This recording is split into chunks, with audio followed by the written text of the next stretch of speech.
Hi, how are you doing? I'm Cinnamon Cooney, your art Sherpa, and I would love to show you how you can use the gridding method to sketch in this wave design and get really great results on your final painting. On his mic is my husband John. Hi guys. He keeps me company during these preparation videos so that my energy stays up and you guys have the best possible time getting ready for the video. So this will go with the wave video and really help you be much more successful. I'm ready to just jump on in. Are you guys ready to splash around? Oh yeah. All right, let's get into it. Okay. Woo. All right. So here I have, and this is provided to you on this webpage, and you can print out your own reference, a gridded version of the image. It's gridded on a 2-inch line system. So it's 2 inches, 4 inches, 6 inches, and these are the same size. So they'll be 1-to-1. Now, as we like to do on our canvases here, I have a wish for our own Diane. We just really like to see her have a great test result. She's doing Acrylic April with us, and she has some testing coming up. Without getting all into it, I just want to say that I just want the best possible outcome for that test result, because we just love her and she helps us a lot. She's a special member of our community. All right, now I'm going to take my number 8 cat's tongue, and out here on the palette, I have the black and white from the value study, but I've also added my phthalo green and my ultramarine blue, and that's going to be the basis for the underpainting of the wave. I feel like this is going to give us a nice aquatic color, and you can see right away that that gets quite oceany, doesn't it? It's like, ooh, ocean blue. So taking either a primary blue, a phthalo blue, or ultramarine blue and mixing it with a phthalo green, that blue-green really helps us find a cold water color. You know, it's not the kind of colors you see in very warm, clear waters, right? These are cold, choppy, moody waters. Are they? Yeah. So those colors will tend to be darker and richer. And then, you know, if you're doing like these beautiful Mediterranean scapes, they're going to be brighter and more aqua. That's one way we can talk about where this body of water that we're painting is. I'm super excited because like I tend to want to tighten up on oceans, and I'm really hoping I'm going to be able to be very loose tomorrow. You think? I'm hoping. I'm optimistic. You're doing a pretty good job of working through those. I am. It's been really good to tune it up. We all need tune-ups. We all need little, like, because we can get into habits, we can get into stuff, or we can get into kind of a narrow creative vision. And every once in a while, opening that up and putting some new things in the brain box can help us have a much better time creatively. Mm-hmm. There's all that. Now, to do the next part, I'm going to dry the surface. I'm going to use my hairdryer. John's going to say hi to you and visit with you while I do that so you're not lonely. While she's doing that, I'll say hello. It's good to see you guys. Thank you for joining us for Acrylic April. You know, really, really appreciate it. And I mean that because I love one of the highest purposes. Gosh, I'm so tongue-tied today. The highest purposes I think Cinnamon and I can do is to help spread art in the world and to enable you guys to make art and to see that propagate throughout the world. So thank you for creating art, sharing it, and being part of that journey. We just can't thank you enough for being part of that. It's just something fantastic. So oh, and keep your hair remover thing on the lowest heat setting, because heat is not good for acrylic paint. It makes it soft and color shift and all sorts of other non-fun things. Yeah. Hello, Sherpa. Hello, John.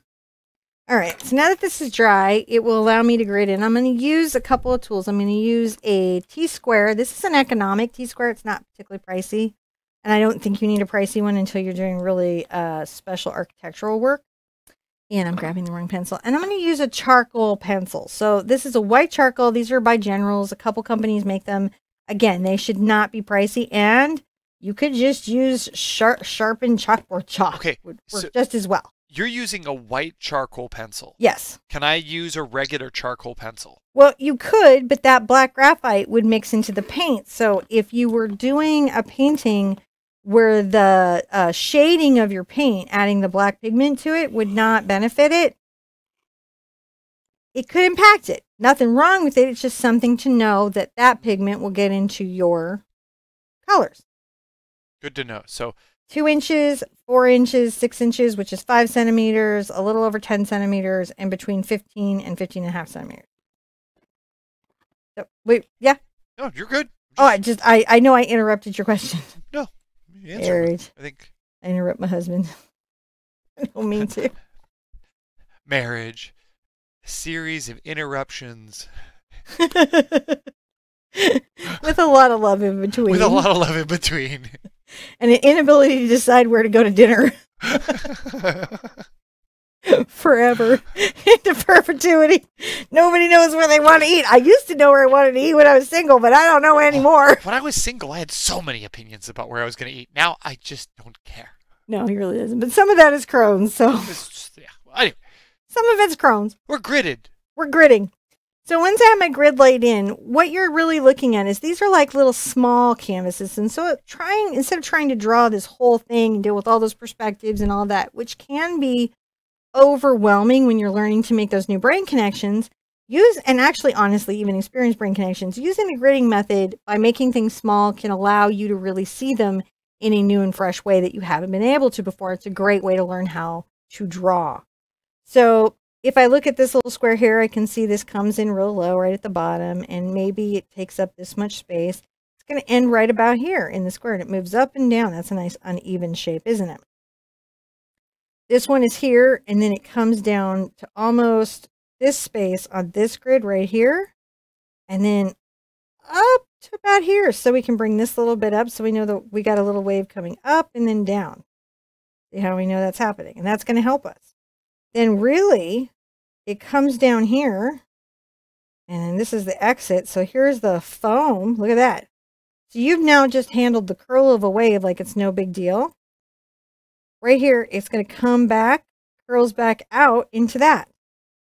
Now, right here and here, there's a little dark value area of the top of the wave. We're not seeing it because of this fabulous sea foam. But if we were seeing it, which we're not, but if we were seeing it, that's where it would be, is right here.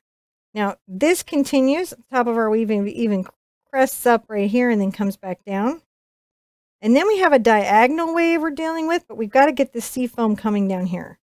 So this crests and comes through that corner, maybe even a little bit lower, and then back. And then right here, I think we can say the fold is pretty contained to here. And then these are right along here, coming down. See how you can get that sense of where your foam is going to go. I love that part of this. So my wave starts up here and comes down to here.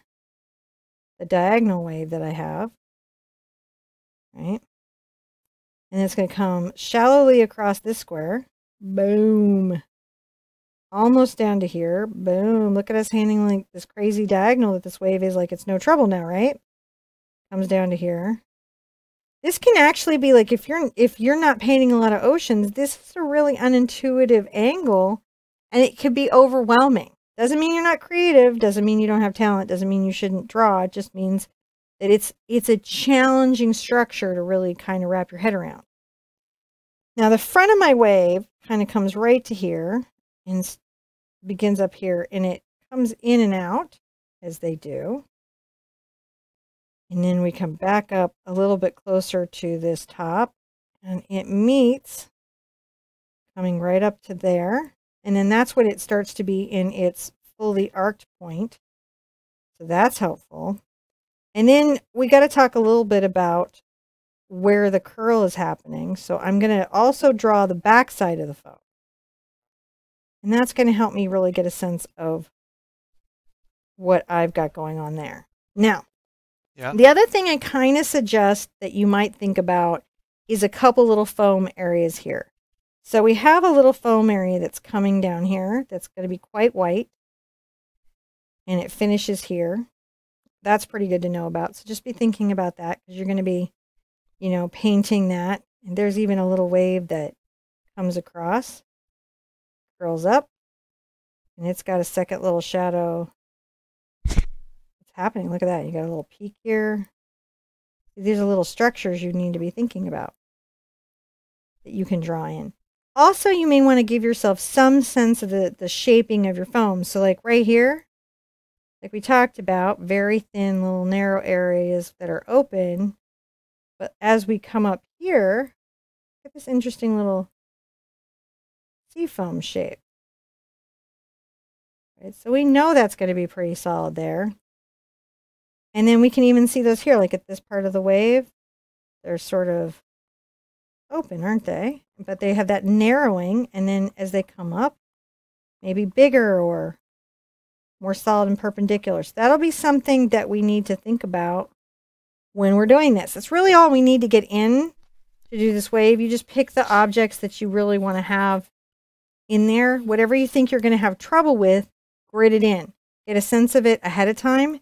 And that way, when you're in the painting, you can really focus on how light or dark something is, how green or blue something is, and not be too worried about where the structure is and end up losing your whole painting in a structural mistake because you've got your architecture worked in here. I am excited about that. I'll look forward to tomorrow. All right. You ready, babe? Yeah. So that's how you grid in a wave. I think if you do that a few times, like after Acrylic April or whenever you find this video, if you've never heard of this method, try it on other images. You can always create digitally your own grid over an image you're trying to represent. And especially if you're young and you're wanting to really like go into art, this is a good method to get into your kit early. This makes everything that you do easier to do in art and helps your brain start to see how the world three-dimensionally becomes represented on a two-dimensional surface. Be good to yourself. Be good to each other. And I want to see you at an easel really soon. Bye-bye. Bye.